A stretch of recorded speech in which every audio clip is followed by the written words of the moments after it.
Thank you very much, and good afternoon, everyone. It's an absolute privilege to be here to speak to you today. My name's Jeremy Wilson, Director of Science at RSPB, and I'm going to talk to you about some just reflections on some of the successes and challenges we've experienced as an organisation with, I think, quite a deep history, as Craig was saying, for the wildlife trusts in evidence-based conservation. But just again, as Craig was saying, still, I think, a lot to learn.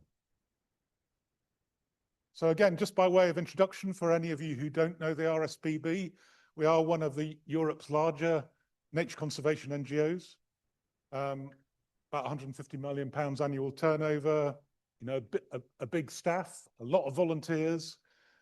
We look after a network of over 220 nature reserves around the UK.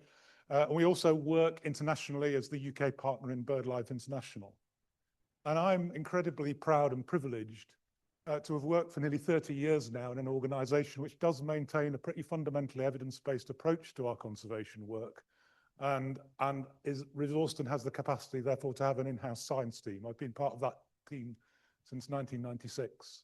And we're currently operating at the level of about 5% of the RSPB's conservation spend going on underpinning science and evidence. And that's a split of unrestricted core funding from our members and legacies and so on, and external funding from grants and contracts. And the reason I put the map of the reserves up is because I am going to focus a little bit, encouraged in this by Bill, about specifically how we use our nature reserve network as a kind of platform for experimental testing and trials in the way that many speakers have addressed. But thinking first overall about our approach to science and evidence, it's actually a rather similar phrasing, I think, to one that Craig used. We regard ourselves as kind of in the business of problem-solving conservation science. And by that, I do mean conservation science in the broadest sense. Natural sciences, earth sciences, and social sciences are all captured within the capacity we have in the team. And if you look at our work at any one time, and it's rather neatly captured by a very accessible overview paper by my colleague Richard Gregory in British Birds a few years ago, that problem-solving conservation science approach is captured in this kind of logic on the left. So we invest in understanding the state of nature, particularly bird populations, with partners in particular the BTO and JNCC, helping to fund long-term bird population monitoring schemes. That gives us the basis to prioritise our limited resource through things like the red and amber lists of birds of conservation concern. That in turn starts to inform our research programme on species and habitats. Where are the problems? What should we be tackling? And then, of course, testing and implementing solutions in a kind of adaptive framework, adaptive management framework approach, where we're testing, evaluating outcomes, if necessary, refining, and then testing again. And of course, a lot of the experimental work, therefore, comes in that bottom part of the diagram. So RSPB science programs operate across that spread of problem-solving conservation science, and a huge proportion of our work is done in partnership with others. And I'm also privileged to work in an organisation which has a significant core science team that is therefore working cheek by jowl, day by day, as producers of evidence with the rest of the organisation that uses that evidence. So as a scientist in the RSPB, you're working alongside nature reserve managers who can use the evidence to inform their activities. Increasingly, as I'll mention later, in major ecological restoration programs, we may be providing scientific work to support land management advice in sectors like agriculture and forestry, on bird and nature management in those sectors. We may be providing evidence that directly supports our policy advocacy work and campaigns. Here's an example from a former Marine bill. And I'd also like to think some of our scientific work is directly inspiring to the general public. This is a slightly blurred picture of a bird ringing demonstration as a little example of that. And sadly, I don't have time to go into that today. So where the little red circles are really where I'm going to focus today, because they're examples of how RSPB scientific work delivered through tests and trials can inform direct on-the-ground conservation management across our nature reserve network and in wider landscapes. And just before I get to that, that broader package of problem-solving conservation science doesn't have to and doesn't always involve experiments. In my early career, I was involved in a lot of work in farmland environment, in the late 80s, early 90s, and into the early 2000s, developing the evidence base that went into agro-environment scheme measures for birds. And I go on holiday every year to the Outer Hebrides, have done for 20 years. And so every summer in June, I go to the Outer Hebrides, I stay in a cottage, and I'm kept awake all night by corncrakes calling. And the reason I have the privilege of being kept awake at night by corncrakes calling is because in the 80s and 90s, research was done, led by RSPB, but involving many others, including Nature Scot and Scottish Government, to understand the requirements of the corncrake. That's the middle bird at the top, for anyone who doesn't know a corncrake. And that's all to do with the way you manage forage grass meadows in high nature value systems, cutting the grass late enough and in ways that allow the corncrakes to successfully rear their young. And birds like the corncrake there, the cell-bunting, the stone curlew, probably are only in Britain today still because of that diagnostic research that understood their requirements that could be translated into managers and agro-environment schemes. But it wasn't always delivered through experiments. But in some cases, you start to see bits of that. So here's a corn bunting on the right. So in the east of Scotland, here again, we were talking about measures that were to do with later cutting of silage fields and providing seed foods for the birds in the winter. And that was implementing a kind of experimental framework. This is starting to look a bit experimental. Groups of farms in the red dots, which didn't have any measures specifically for corn buntings.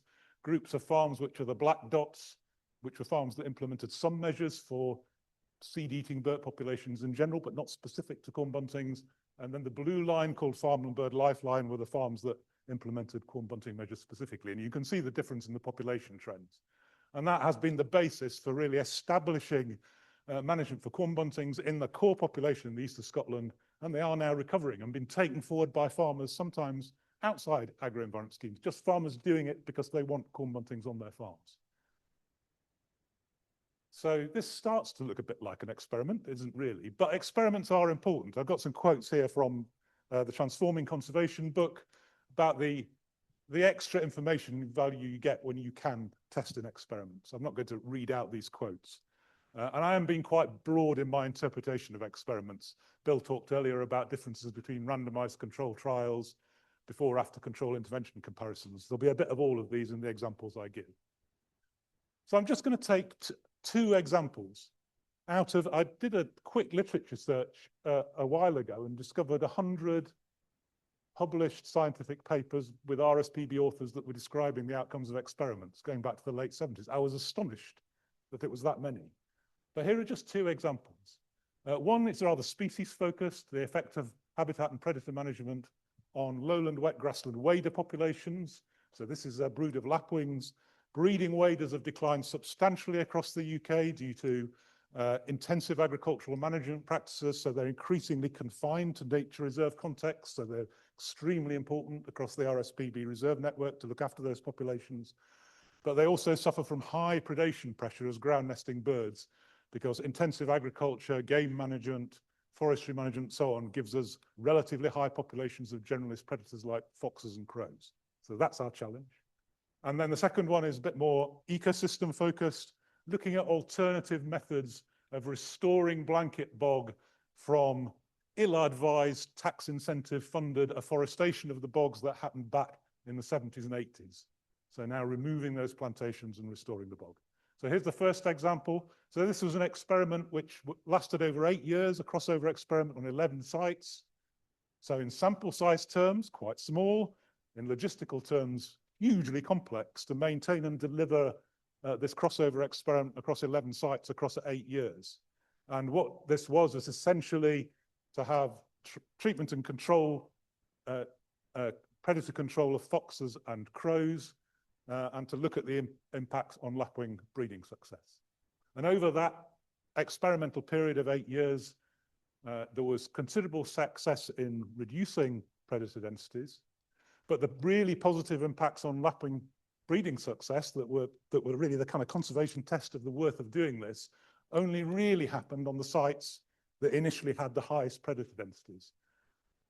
So that outcome was extremely important for us because as a conservation organization, predator control is absolutely a last resort. We don't want to do it unless we absolutely have to.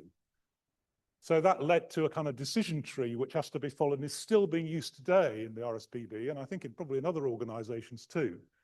that all of those questions down the left-hand side have to be answered yes before you engage in predator control. And this experiment kind of informed that. So is the site really important for waders? Is that what you're managing for, first of all? Have you already got the site in optimum condition for lapwings? If yes, keep going down the decision tree. Are you observing? Have you got evidence for poor nesting success? Are your predator densities really high? If so, only under those conditions might you control. And we followed this up with further experiments to further reduce any need to engage in predator control by carrying out experimental tests of electric fencing, because the main predation pressure comes at night from foxes. So electric fencing around key fields on reserves can fence out predators like foxes. And again, experimental tests we used to establish the value and worth of doing this, given the obvious expense of implementing the treatment.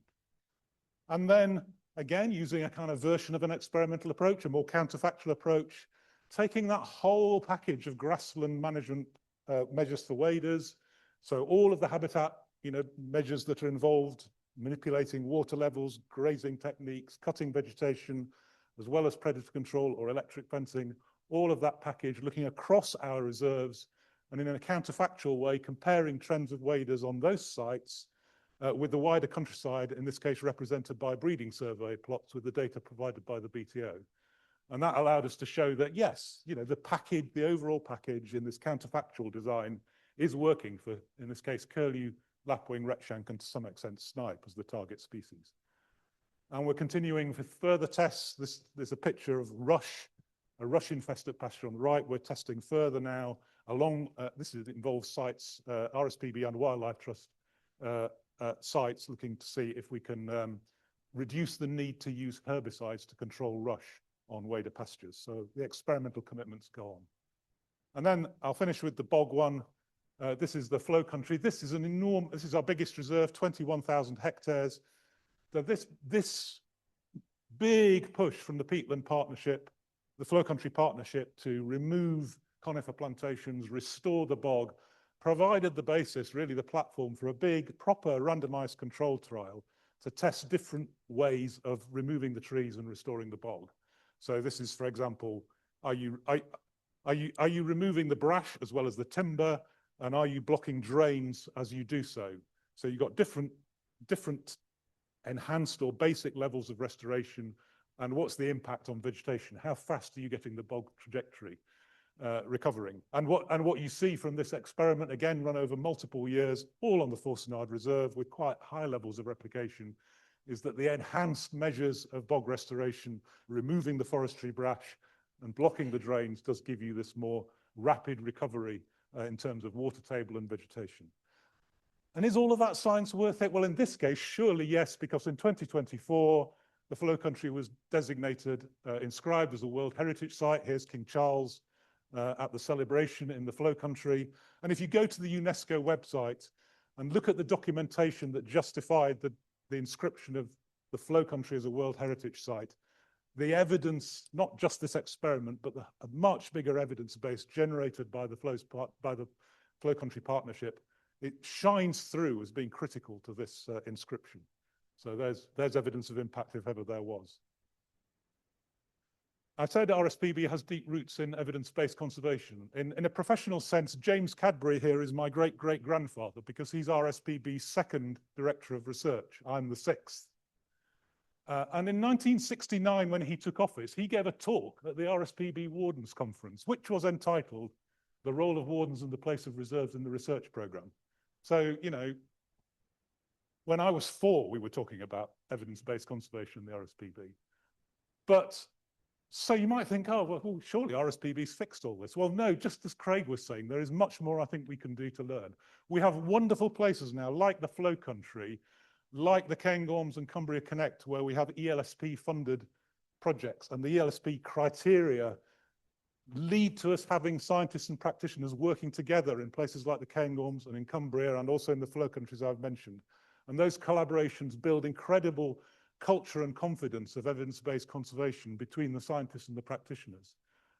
But if I look across the RSPB and look at this table from Transforming Conservation about a checklist for assessing evidence use in organizations, I think there are still gaps in the RSPB. These are some of them. I think the answer to these questions in the RSPB here about are we using evidence-based approaches in job descriptions and recruitment? Are all of our plans and strategies clearly evidence-based? And do we have training and professional development? No, I think we could do much more. So plenty of work to do here still for the RSPB, just as Craig was indicating in the Wildlife Trust. And thank you very much, and thank you for listening.